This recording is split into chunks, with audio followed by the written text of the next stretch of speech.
حسن بھائی میرا چھوٹا سا یہ کویشچن تھا کہ جیسے دین میں جو ہے وہ ہر ایک جو اسٹوڈنٹ ہوتا ہے وہ اپنے استاد سے جو اختلاف کرتا ہے کچھ باتوں میں، ٹھیک ہے، تو اس باتوں میں کچھ باتوں میں اختلاف کرتے کرتے وہ اپنی ایک علیحدہ ایک پہلے گروہ بناتا ہے، پھر وہ گروہ سے ایک جماعت کی شکل اختیار کرتی ہے اور پھر بعد میں ایک فکر بن جاتی ہے۔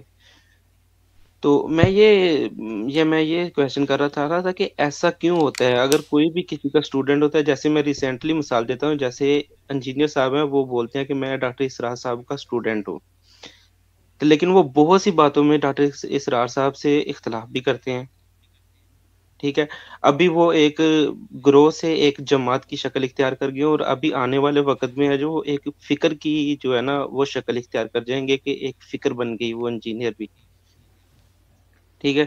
تو یہ ایسا کیوں ہوتا ہے؟ مثال کے طور پہ ایسے تو جیسے ہی کوئی دور بدلتا ہے، ہر 20 سال کے بعد 25 سال کے بعد ایک نئی فکر کھڑی ہو جاتی ہے، تو یہ تو بہت زیادہ پرابلم سٹرگل ہوتی ہے ایک عام آدمی کو کہ وہ دین کا جو علم ہے وہ کیسے حاصل کرے۔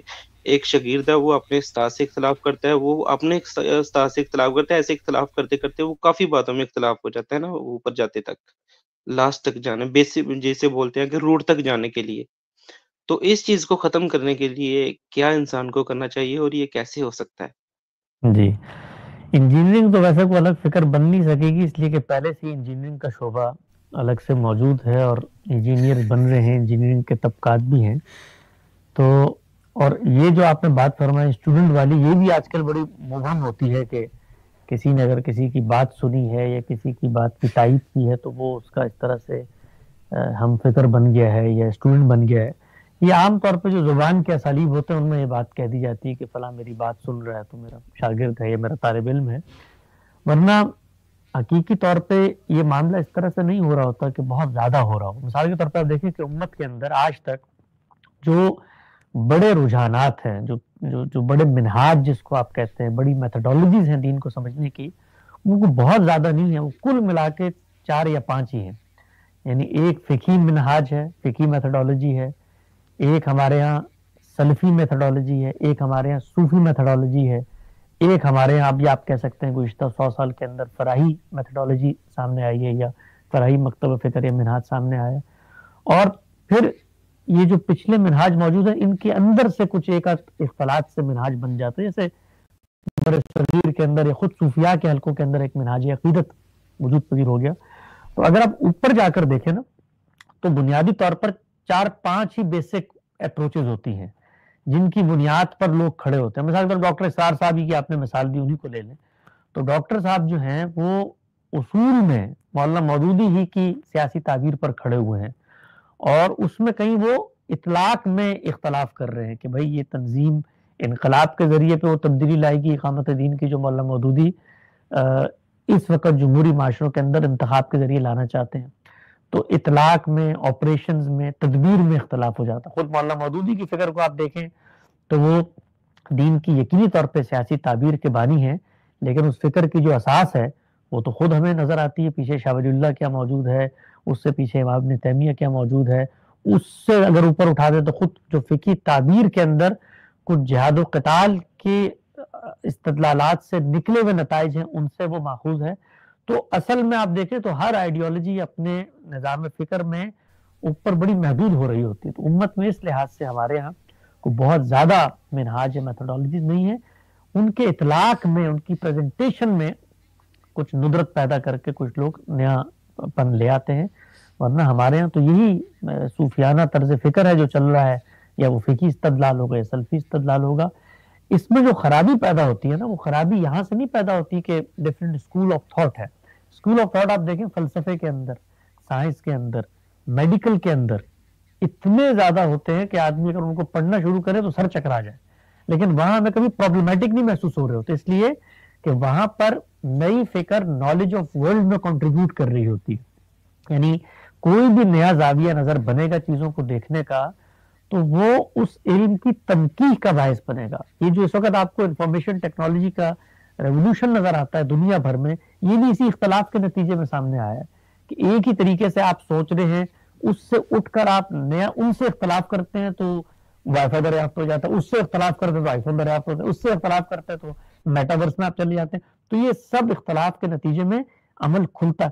تو اللہ کی جو منشا ہے, اللہ کا جو کلام ہے, اس کو سمجھنے میں اگر اختلاف ہو رہا ہے تو یہ اختلاف کی بری چیز نہیں ہے, اس لیے کہ اگر آپ غلط استدلال بھی کریں گے تو وہ میرے لیے راستہ کھول دے گا صحیح بات کو پہنچانے کا. پرابلم وہاں پر پیدا ہوتی ہے کہ جہاں پر آپ کا لب و لہجہ, آپ کا طرز تخاطب وہ نفرتوں میں ڈھل جاتا ہے. آپ اگر اپنے پوائنٹ آف ویو کو شائستگی کے ساتھ, محبت کے ساتھ اور علم کی جو متانت اور سنجیدگی ہوتی ہے, ہر فیلڈ کے دیکھیں کچھ نارمز اور ویلیو سسٹم ہوتا ہے. آپ نے کبھی دیکھا ہوگا, آپ ایک ڈاکٹر کے پاس جائیں اور اس سے کوئی پرسکرپشن لیں, اس سے ڈائگنوسس کروائیں, اور کسی دوسرے ڈاکٹر کو جا کر بتائیں کہ اس نے یہ ڈائگنوسس کیا ہے اور اس ڈاکٹر کو اس سے اتفاق نہ ہو, تو کیا کبھی وہ طریقہ اختیار کرے گا جو ہمارے مولوی حضرات اختیار کر رہے ہوتے ہیں کہ وہ تو فراڈیا ہے, وہ تو جاہل ہے, وہ تو اپنی دکان بنا کے بیٹھا ہوا ہے, وہ تو یہ, وہ ہمیشہ یہ کہے گا بھائی ان کا دیکھنے کا ایک ڈفرنٹ زاویہ نظر ہے, میں اس کو درست نہیں سمجھتا. تو بس یہاں تک بات ہوگی. کبھی وہ گلے پھاڑ کر اور جھاگے نکال کر اور لوگوں پہ تان و تشنیع کر کر اور ان کی عزت نفس کو مجروح کر کے اور ان کی پگڑی پونجی کو سر بازار نیلام کر کے یہ کام ہوتا ہے جو تکلیفیں ہوتا ہے ایک عام مسلمانوں کے لیے, کہ یار جس دین کو ہم مانتے ہیں اس کے یہ لیڈرشپ آپس میں اس طرح باہم دست و گریباں ہے.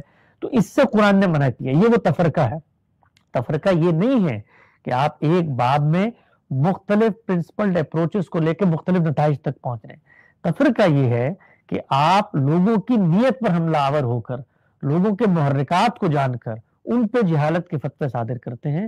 اس سے پرابلم پیدا ہوتی ہے. پرابلم پیدا نہ ہو تو پھر یہ گلدستہ بن جاتا ہے جس کے اندر ہر ایک کی اپنی خوشبو, ہر ایک کا اپنا رنگ ہے, ہر ایک کے اندر کچھ نہ کچھ خیر کی باتیں موجود ہیں.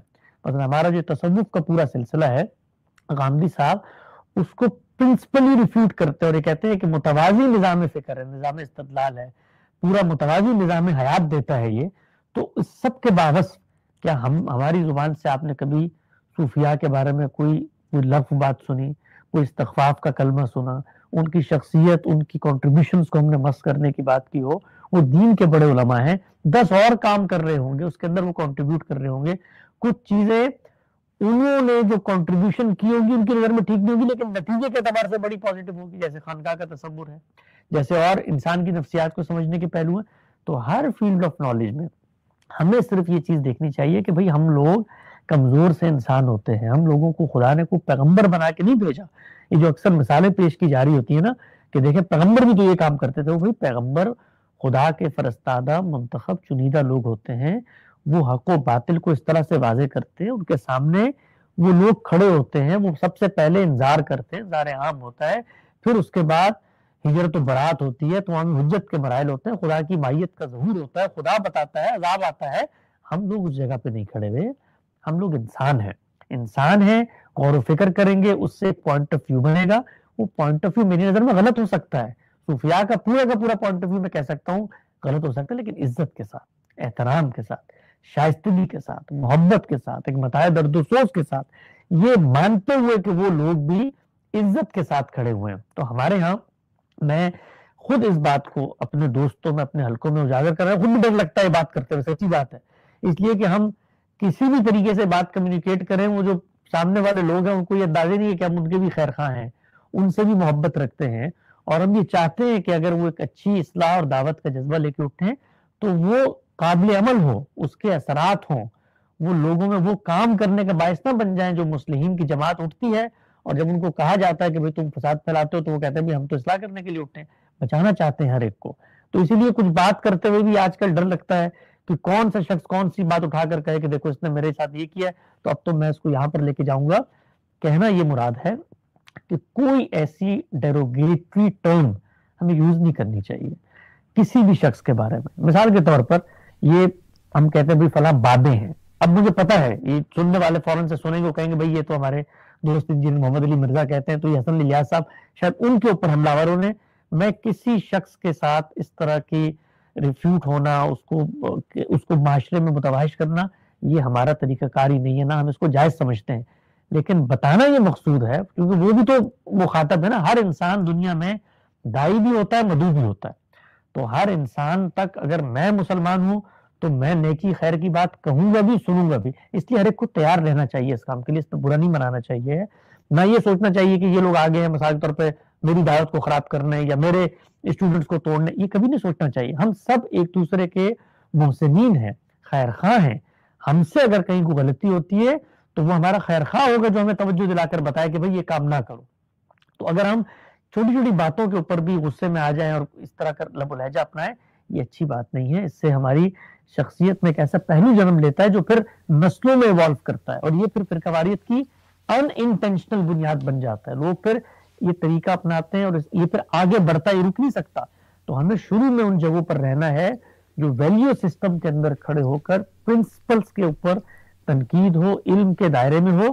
تو میں کہنا یہ چاہ رہا تھا کہ جو ڈیروگیٹری ٹرمز ہوتی ہیں، مثال ہمارے ہاں ہمارے بر صغیر کے اندر جس وقت آدمی کسی کام کے قابل نہیں رہتا یا بالکل بوڑھا ہو جاتا ہے یا ہماری اردو کے زبان کے محاورے کے مطابق سٹھیا جاتا ہے، 60 سال سے اوپر چلا جاتا ہے، تو اس کو بابا کہا جاتا ہے. بابا جا رہے ہیں، بابے کو کی پتا ہے بابا.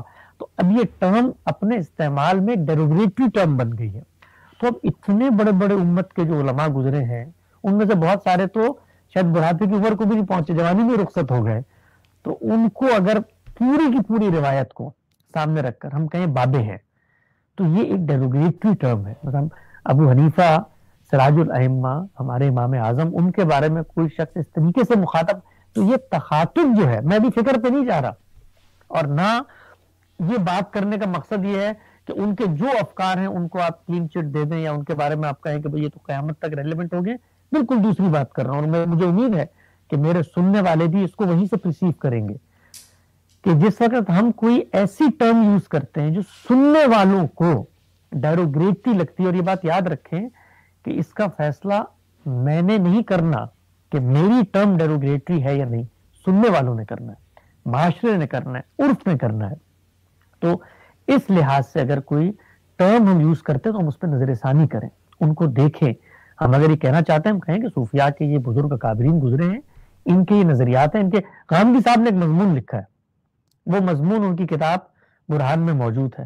اس میں انہوں نے کہا ہے کہ ان کے ہاں تصور توحید، تصور نبوت، تصور شریعت، تصور آخرت، وہ سب کا سب دین کے مقابلے میں ایک متوازی نظام فکر بن کے کھڑا ہوا. اس میں بھی ایک جملہ تھا ان کا، جو جملہ یہ تھا کہ تصوف ایک عالمگیر ضلالت ہے. اب ان سے جب بات پوچھی جاتی ہے تو کہتے ہیں یہ ضلالت جو ہے یہاں پر یہ عربی والا ہے جو قرآن مجید میں بھی آیا ہے کہ گمراہی ہے. تو فکر پر گمراہی کا اطلاق کرنے کا تو مجھے حق ہے نا. تو اس پر بھی ہم جیسے طالب علم ان کو یہ کہتے ہیں کہ ٹھیک ہے جی آپ کی یہ مراد ہوگی، لیکن سننے والوں کو جب وہ سنتے ہیں تو ان کو تو نہیں پتا یہ عربی والا ہے، کیونکہ سننے میں تو لکھا ہوا نہیں آتا سامنے. تو یہ ضلالت کون سی ہے؟ یہ وہ ضلالت ہے جو میں اردو میں کہہ رہا ہوتا ہوں، یا باپ کا بھی غصے میں آگے کہتا ہے کیا ضلالت تم نے مچائی دی ہے، یا یہ وہ ضلالت ہے جو قرآن مجید میں ظالمین کے پس منظر میں گمراہی میں آتی ہے.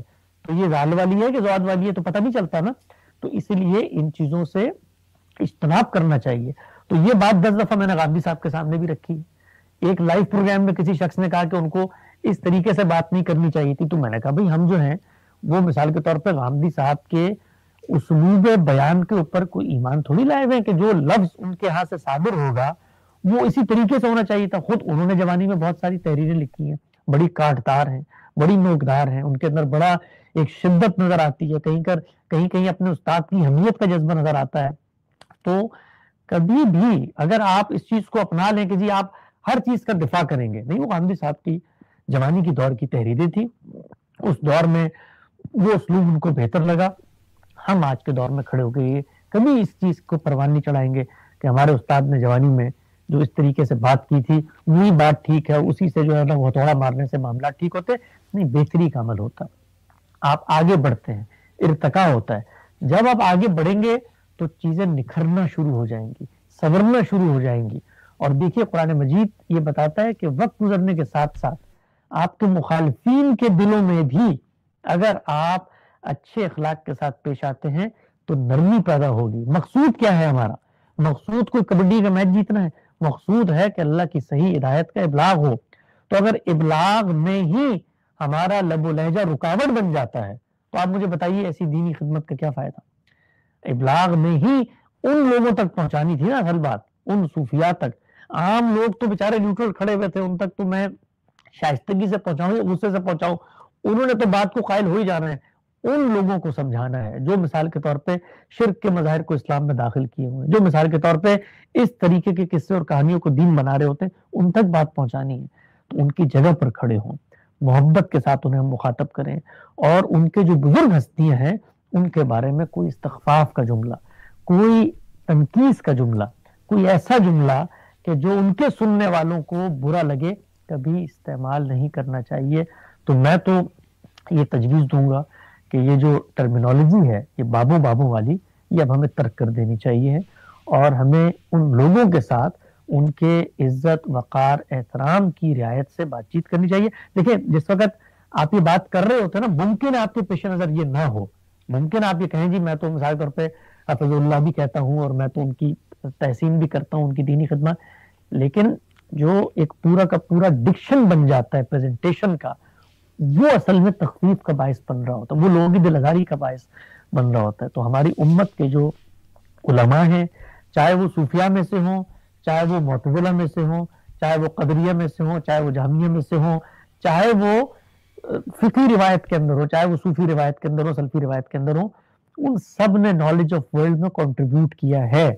آج میں اگر کھڑے ہو کر بات کرتا ہوں, چاہے وہ محدثین ہوں, وہ لوگ نہ ہوتے تو میں ان ٹولز کو دریافت نہیں کر سکتا تھا. میں تو ان کے کندھے پہ کھڑا ہوتا ہوں, میرے پیچھے علم کی یہ روایت ہوتی ہے.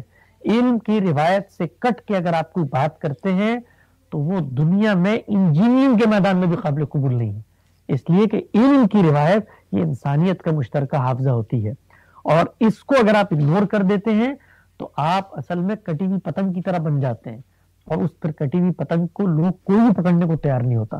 تو ان چیزوں پر کوئی غور و فکر ہونا چاہیے. کچھ میں نے آج کیونکہ ایک سوال ہوا تو کچھ درد دل سے جو کچھ باتیں تھیں, اور بڑی میں سننے والوں کو بھی یہ کہوں گا کہ وہ اس کو یہیں سے معمول کریں. اس میں کسی شخص کی جو مسائی ہے, کسی کی خیر ہے, اس کی نفی نہیں ہے, کسی شخص پر کوئی الزام تراشی نہیں ہے, کسی پر کوئی اتہام نہیں ہے. مقصود صرف یہ ہے کہ ہم سب اگر دین کی خدمت کے جذبے سے اٹھے ہیں تو ہم اپنے اوپر بھی, کیونکہ دین ہمارا بھی امتحان ہے بھائی, ہم نے قبر میں جا کے اپنا امتحان دینا ہے. ایک امتحان تو ہم سے یہ ہوگا کہ اگر تم تک حق بات پہنچی تھی تم نے پہنچائی, لیکن دوسرا امتحان یہ بھی ہوگا کہ تم بھی تو ایک دین کے مخاطب تھے, تمہیں اپنا پرچہ حل کرنا ہے.